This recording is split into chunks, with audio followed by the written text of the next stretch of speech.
अपने साथी काले चुड़ैल गिलम के सरेआम मारे जाने और उसके पहले शार्दुल के चेताने के बावजूद बुशरा ने अभी तक अपने रहने की दूसरी जगह का बंदोबस्त नहीं किया था। आज जब वो बाजार से जरूरत का सामान लेकर घर आई तो उसके दरवाजे पर दस्तक हुई और उसके जहन में पहला ख्याल यही आया कि हो ना हो ये चुड़ैल शिकारी नबील ही था जो लौट आया था। पिछली बार जब नबील यहाँ आया था तो उसने उस सुंदर लड़की की बातों पर पूरी तरह से विश्वास कर लिया था जो उसे इस घर में मिली थी। उस लड़की ने नबील को इस बात का विश्वास दिला दिया था कि नबील को कोई गलतफहमी हुई थी और जिस महिला पर वो चुड़ैल होने का शक कर रहा था दरअसल नाज नाम की वो खूबसूरत महिला एक इंसान ही थी जिसकी जल्द ही एक शुद्ध खून वाले पिशाच से शादी होने जा रही थी। आखिरकार पिशाचों में इंसान से शादी करने का आम सा चलन था। हालांकि अपने पिशाच साथी की तुलना में उनके इंसानी जीवन साथी का जीवन बहुत कम होता था। न केवल मृत्यु बल्कि इंसानों के बार बार बीमार होने का खतरा भी उनके सिर पर हमेशा लटकता रहता था और पिशाचों से शादी के कुछ समय बाद मनुष्य बीमारी से या अपनी उम्र पूरी हो जाने पर मर जाते थे। पिशाची उम्र की तुलना में मनुष्यों की लंबी उम्र भी बहुत छोटी थी। वो चुड़ैल शिकारी नबील शीजा की कही लगभग हर बात को सच मानकर उस पर यकीन कर ही चुका था, लेकिन अपनी अगली शिकार चुड़ैल की तलाश में बुशरा के गांव से निकलने के बाद से ही कुछ तो ऐसा विचार था जो उसके दिमाग पर लगातार मंडरा रहा था। बुशरा के घर की अच्छी तरह से बंद की गई खिड़कियां जिन पर धूल की मोटी परतें जमी थी, जिसे देखकर साफ पता चलता था कि उन्हें बरसों से ना तो खोला गया है और ना ही झाड़ पोंछकर साफ किया गया है, और जिन पर मोटे पर्दे लगे थे उन खिड़कियों को नबील चाहकर भी खुला नहीं पा रहा था। और शायद यही वजह थी कि वो बुशरा जिसे वो नाज समझता था उससे अपना दिमाग नहीं हटा सका था। एक दो दिन में ही वो नाज के गांव वापस लौटा था और उसकी गैर मौजूदगी में उसके घर के चारों तरफ घूम घूम कर सुराग तलाश करने की कोशिश कर रहा था। उसकी नजर नाज के घर के पास बिखरी राख पर पड़ी जो जंगल तक फैली थी। इस राख के निशान के सहारे चलते चलते नबील ने पाया कि राख की एक पतली लकीर जंगल के अंदर तक जा रही थी। ये बहुत छोटी सी बात थी, लेकिन नबील की आंखों ने इसे पकड़ लिया था। वो एक कुशल चुड़ैल शिकारी था और चुड़ैलों व उनके क्रियाकलापों के बारे में अच्छी जानकारी रखता था। कुछ ही देर की छानबीन के बाद उसे एहसास हो गया था कि नाज इंसान नहीं बल्कि एक चुड़ैल ही थी, और वो भी कोई साधारण चुड़ैल नहीं बल्कि एक शक्तिशाली काली चुड़ैल। उसके मन में एक बारगी ये ख्याल भी आया कि हो सकता था कि नाज और उसकी बहन सही थे और वो वाकई इंसान ही थे और ये राख वगैरह किसी चुड़ैल ने बिखेरी हो ताकि शक की सुई नास पर घूम जाए। काले चुड़ैल ऐसी बदमाशियां करने के लिए कुख्यात थे। वो अक्सर अपने काम के आने वाली चुड़ैली चीजों को आम लोगों के घरों के आसपास जानबूझकर रख देते थे, जिससे जनता का शक उन लोगों पर हो जाता था। सच सामने आने तक या तो काले चुड़ैल दूर भाग चुके होते थे और ये लोग बच जाते थे, या कभी कभी चुड़ैल होने के शक में इंसान भी जिंदा जला दिए जाते थे। दूसरी तरफ ऐसे टोटके काले चुड़ैल भी किया करते थे ताकि चुड़ैल शिकारियों को अपने निवास से दूर रख सकें। नबील का ख्याल था कि अगर नाज नामक युवती वास्तव में एक काली चुड़ैल थी तो यहाँ एक से ज्यादा चुड़ैलों का निवास था। जिस धूसर कत्थई आंखों वाली बेहद हसीन लड़की से नबील ने पिछली बार बातचीत की थी वो भी नाज की ही तरह बला के खूबसूरत थी। नाज से फिर से बातचीत करके सच का पता लगाने की उम्मीद में नबील अपने कदमों की आहटों को काबू में रखकर चुपचाप उसका पीछा कर रहा था। बावजूद इसके बुशरा जब अपने घर में प्रवेश कर रही थी तो उसको चुड़ैल शिकारी नबील की आसपास मौजूदगी का इल्म हो ही गया था। अपने घर का दरवाजा बंद करने से पहले बुशरा का शक पुख्ता हो गया था, इसीलिए उसने दरवाजे को बंद करने के बाद कुछ देर तक बाहर की आहटों पर अपने कान लगाए रखे थे और फिर कुछ देर बाद अपना खरीदा सौदा घर में रखना शुरू किया था। नबील खुद भली भांति जानता था कि नाज नाम की इस महिला को उसके आसपास कोहुदैल शिकारी के होने के बारे में सतर्क कर दिया गया था। इसी बात ने नबील के शक को और बढ़ा दिया था। बुशरा के गांव के ज्यादातर लोग इस वक्त मुख्य बाजार में थे, जहां एक इंसानी लड़की और उसके काले चुड़ैल प्रेमी को सब लोगों के सामने जलाकर मारा जा रहा था। लगभग पूरा गांव इस वक्त खाली था, क्योंकि लोग बाजार में एक चुड़ैल और उसकी प्रेमिका को जलाया जाना देखने में व्यस्त थे। ऐसे में नबील के लिए नाज का पीछा करना और अपने साथ लाई कुल्हाड़ी को अपने पीछे छुपाकर नाज के घर के ठीक सामने घात लगाकर खड़े होना आसान था। सही मौका देखकर उसने अपने कदम नाज के घर की तरफ बढ़ाए और अपना हाथ उठाकर उसके घर का दरवाजा खटखटाया। नाज ने दरवाजा खोला। अपने घर के दरवाजे को खोलने से पहले बुशरा को अच्छे से पता था कि दरवाजे पर उसे चुड़ैल शिकारी नबील ही खड़ा मिलेगा।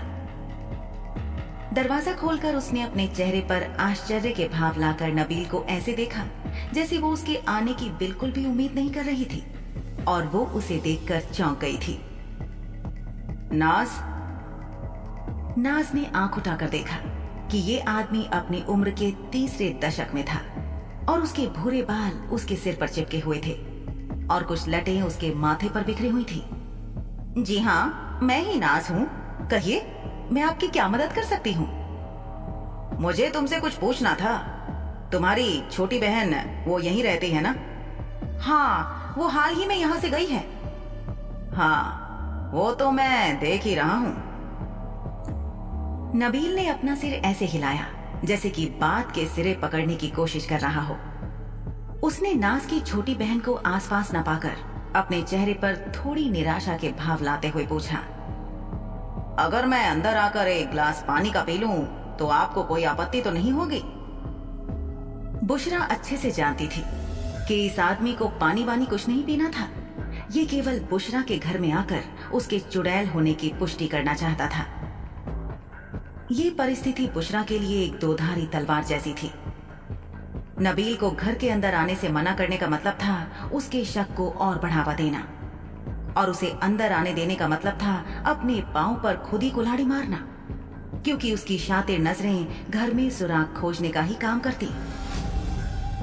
काली चुड़ैल बुशरा बहादुर और चालाक थी, सिर्फ इसलिए कि उसकी सारी बहादुरी और चालाकी पार्षद शार्दुल के सामने धरी रह जाती थी, क्योंकि उसने बुशरा की जान बचाकर उस पर एहसान किया था और जिसके साथ उसका जानकारी लेने देने तक का रिश्ता था। इसका ये मतलब कतई नहीं था कि बुशरा एक अच्छी और कृपालु व्यक्ति थी। एहसान तले दबी होने के कारण वो उसका मान रखती थी, वरना थी वो पक्की शातिर काली चुड़ैल। आइए, अंदर आ जाइए। बुशरा ने मुस्कुराकर दरवाजा खोला और नबील को आमंत्रित किया। अपने घर से बाहर निकलने से पहले बुशरा सब कुछ साफ कर देती थी, यानी अपना चुड़ैली सामान जैसे औषधियां और बर्तन वगैरह ठीक से छुपाकर घर को एकदम चकाचक साफ कर देती थी, ताकि अचानक कोई आ जाए तो उसे शक ना हो। नबील ने अंदर आते हुए कहा, शुक्रिया, मेरा नाम नबील है। मैं आपकी छोटी बहन से मिलने की उम्मीद लेकर आया था, क्योंकि पिछली बार मैं उससे आपकी गैर मौजूदगी में इसी दरवाजे पर मिला था। लगता है मैं मौका चूक गया, क्योंकि वो यहाँ नहीं है। मैंने सुना है कि आप जल्दी शादी कर रही हैं। तैयारी कैसी चल रही है? आप तो काफी बहादुर होंगी, है ना? बहादुर शब्द का एक छुपा हुआ अर्थ था जो काली चुड़ैल के लिए था। चुड़ैल शिकारी, पिशाच और चुड़ैलें, इनके बीच हमेशा एक चूहे बिल्ली वाली धरपकड़ चलती रहती थी। शिकारी चुड़ैलों को तलाशते थे और मार डालते थे। कुछ बहुत ज्यादा कौशल वाले शिकारी पिशाचों को भी मारने में सक्षम हो जाते थे। आखिरकार अंत में हर कोई चाहता था कि उसकी अपनी जाति प्रबल हो, जबकि दूसरे उनके सामने झुकें। बुशरा ने जानना चाहा कि बहादुर शब्द से नबील का इससे क्या मतलब है। हालांकि काली चुड़ैल और उस चुड़ैल शिकारी दोनों इसका मतलब अच्छे से जानते थे। बुशरा जानती थी कि नबील को उस पर शक था, और नबील को पता था कि वो अपने शक की पुष्टि कर रहा था। नबील ने आगे कहा, हाँ, हर किसी की हिम्मत नहीं होती किसी पिशाच से शादी कर लेने की, खास तौर से पिशाचों की प्रकृति को जानते हुए कि वे इंसानों को अपना भोजन बनाते हैं। यही वजह है कि आप बहादुर हैं। चुड़ैल शिकारी नबील अब घर के अंदर आ चुका था। वो अपनी नजरों को चारों तरफ घुमाकर बुशरा के घर की बैठक का मुआयना कर रहा था। ये घर कुछ ज्यादा ही साफ सुथरा दिख रहा था, जैसे घर से बाहर निकलने से पहले कोई उसे साफ करके गया हो। इस बात से नबील का शक जाग गया। लकड़ी की कुर्सी पर बैठने के दौरान नबील की निगाहें उस घर में मौजूद वस्तुओं को देख रही थी। वो शुद्ध खून वाला पिशाच एक सुंदर आदमी है। मैं उसकी शादी के प्रस्ताव को मना नहीं कर पाई। इतना कहकर बुशरा मुस्कुराई और नबील के लिए एक गिलास पानी में ले आई। उसका चेहरा अभी भी एक अपारदर्शी घूंघट से ढका हुआ था। बेशक अच्छा दिखने वाला आदमी, अच्छे आदमी बहुत मुश्किल से मिलते हैं, इसीलिए जब जिसको अच्छा प्रस्ताव मिले उसे फौरन उससे शादी कर लेनी चाहिए। आपकी बातों से लगता है कि आप अपने मंगेतर के प्यार में हैं। जी मुमकिन है। बुशरा का जो गाल उसके घूंघट में से दिखाई दे रहा था वो शर्म से लाल हो गया था। उसकी नजरें नीची हो गईं। बुशरा तटस्थ रहने की कोशिश करते हुए नबील की लगभग हर हाँ में हाँ मिला रही थी। नबील समझ गया कि बुशरा खेल में खुद को सुरक्षित रखते हुए खेल रही थी। नबील बुशरा के लाए गए पानी के गिलास को पकड़ने के लिए तैयार ही था कि वो गिलास उसकी उंगलियों तक पहुंचने से पहले ही काली चुड़ैल बुशरा के हाथ से नीचे फर्श पर गिरा दिया गया। भले ही कांच जमीन को छूते हुए कई टुकड़ों में टूट गया, लेकिन चुड़ैल और शिकारी दोनों की नजर एक दूसरे पर थे। ये वाकई सोचने लायक बात थी कि अगर गिलास नबील के हाथों तक सुरक्षित पहुंच जाता तो क्या वो आदमी पानी पी लेता। बुशरा के चुड़ैल होने के शक के साथ नबील को सबसे बड़ा डर तो यही होना चाहिए था कि किसी चुड़ैल के लिए सबसे आसान हत्या का तरीका था किसी व्यक्ति को उनके पैर या भोजन में कुछ जहरीला परोस देना। अचानक घर में एक तेज गड़गड़ाहट की आवाज सुनाई दी। अगर दरवाजे के बाहर कोई होता तो वो भी इसे सुन सकता था। चुड़ैल शिकारी ने अपनी बंदूक निकालकर बुशरा चुड़ैल के चाकू से लगा रखी थी। क्या तुम थोड़ी जल्दी नहीं कर रहे हो? इतनी जल्दी बंदूक निकाल ली? इतना कहकर बुशरा मुस्कुराई और दोनों ने अपने अपने हथियार संभालते हुए एक दूसरे को हिलने डुलने का मौका न देते हुए एक दूसरे को पूरे जोर से धक्का दिया। अचानक हुई इस धक्का मुक्की से बुशरा का घूंघट उड़ गया था और उसका असली रूप दिखने लगा था। उसके जले पिघले चेहरे पर से आवरण हट गया था। और ये बात वो कह रही है जिसने खुद मुझ पर चाकू तान लिया था। साली कुतिया, मुझे तो पहले ही तुझ पर और इस जगह पर शक था। नबील ने बुशरा के झुलसे हुए चेहरे को देखते हुए कहा, लेकिन वो डरा नहीं था। बुशरा के चेहरे पर टेढ़े मेढ़े लक्षण दिखाई दे रहे थे जो गहरे रंग के थे, जो एक सरीसृप से मिलते जुलते थे। बुशरा ने कहा, क्या तुम थोड़े धीमे शिकारी नहीं हो? ये कहकर वो काली चुड़ैल मुस्कुराई। उसकी आंखों में पागलपन दिखाई दे रहा था। बुशरा एक खून के प्यासे जानवर की तरह इस आदमी को बाहर निकालने का आनंद ले रही थी। बुशरा ने अपने पैर का उपयोग करते हुए नबील की छाती पर कसकर लात मारी, जिससे उसका संतुलन बिगड़ा और वो पीछे दीवार से भिड़कर गिर गया। खुद को संभालकर नबील खड़ा हुआ और उसने अपनी बंदूक संभालकर फौरन एक गोली दागी, लेकिन फुर्तीली चुड़ैल ने झुककर खुद को बचा लिया। अगले ही पल नबील को चकमा देने के बाद पिछले दरवाजे को खोलकर बुशरा जंगल की ओर भाग गई। नबील को लगा जैसे हाथ आया शिकार मुट्ठी से फिसल गया हो, लेकिन उसने हार नहीं मानी और वो पूरी रफ्तार से उसके पीछे दौड़ चला। चुड़ैल शिकारी नबील को परवाह नहीं थी कि बुशरा ने दूसरे काले चुड़ैलों को संदेश भेजकर सतर्क किया हुआ था या नहीं। अगर वो इकट्ठे हो जाते तो एक इंसान का बचना नामुमकिन था। वैसे भी इंसानों को कौन सा रात का प्राणी बख्शता था, खासतौर पर एक ऐसा शिकारी जो उन्हीं जीवों का शिकार कर रहा था जिनसे इंसान सबसे ज्यादा डरते थे और जिन्हें सख्त नापसंद करते थे। वो सोच रहा था कि कैसे भी अगर लोगों को पता चल जाता कि एक चुड़ैल शिकारी काली चुड़ैल के शिकार पर था तो जल्द ही भीड़ इकट्ठी हो जाती और फिर इस चुड़ैल को घेर कर मारना बहुत आसान हो जाता।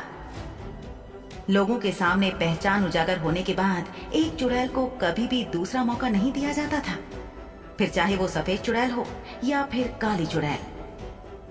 लेकिन इस काली चुड़ैल के दिमाग में कुछ और ही चल रहा था, इसीलिए वो इस लड़ाई को घर से बाहर जंगल की तरफ ले गई थी। कौन जानता था कि उसके घर में मुख्य द्वार के अलावा बचने का एक और रास्ता था। ये दरवाजा बाहर से बंद लगता था, जैसे इसे अंदर से ना खोला जा सकता हो, पर बुशरा इसी को खोलकर बाहर निकली थी। बुशरा नुकसान में थी, क्योंकि उसके पास एक बोतल औषधि और हाथ में पकड़े चाकू के अलावा कुछ भी नहीं था। बुशरा जैसी चुड़ैल जो अपनी चुड़ैल बस्ती से दूर इंसानों के बीच उन्हीं की तरह रह रही थी, उसके पास बहुत सी इंसानी चीजें थी, लेकिन अपने बचाव का सामान किसी भी सामान्य चुड़ैल की तुलना में बहुत कम था। सीमित चीजों के साथ उसे जो कुछ भी मिला उसने उसका उपयोग किया, लेकिन उसके पैर भागने में बहुत मददगार नहीं थे। उसके पास उड़ने और भाग निकलने के लिए कोई झाड़ू नहीं थी। अब वो एक ही चीज कर सकती थी, भागते रहना और लगातार चल रही गोलियों से खुद को बचाते रहना।